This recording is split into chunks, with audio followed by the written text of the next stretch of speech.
parents on the news are talking about how to get through to adolescents, that this is serious, that they need to be staying indoors and not hanging out with their friends. Should they be scared? Should parents say, I'm terrified, we're all going to go down? Or should a kinder, gentler approach be taken? What do you guys think? How should teens be talked to during COVID-19? Listen, Blaze is 15 years old, and she will often send me via email or point out to me stories because she is following this voraciously. She is tuned in. But I look at her and I think, yes, she's usually, into news, but she's specifically watching this because she's scared. And that had me thinking about parents, right? There are so many people that are anxious right now, not just maybe kids, but it's adults too. So if you are scared or anxious as a parent, it's hard to have that conversation. And as a parent, look like you are strong and you are in control when the reality is you're not. You're not. So I can see how it's difficult for parents, but at the same time, this is life or death. And those conversations need to be had. Mm-hmm.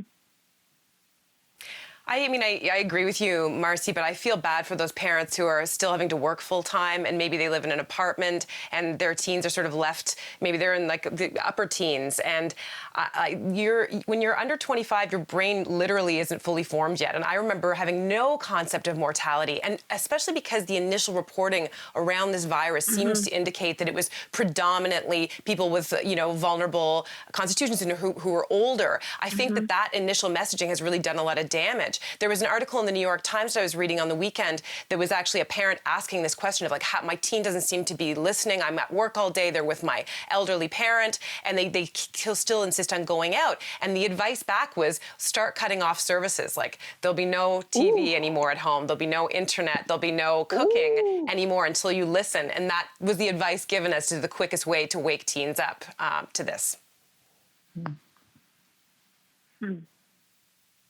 Well, you know what, though? I will say, unfortunately... No, go ahead, Jess. Oh, no, you go ahead. I was saying teens are still playing basketball in my neighborhood. And so it's not getting through to some people yet. And then I saw somebody post it yesterday saying when teens have such an impulsion to be social at this time of their lives, like this is when they want to be most connected to their peers. The flip side is parents need to be saying, you're not staying home, you're staying safe.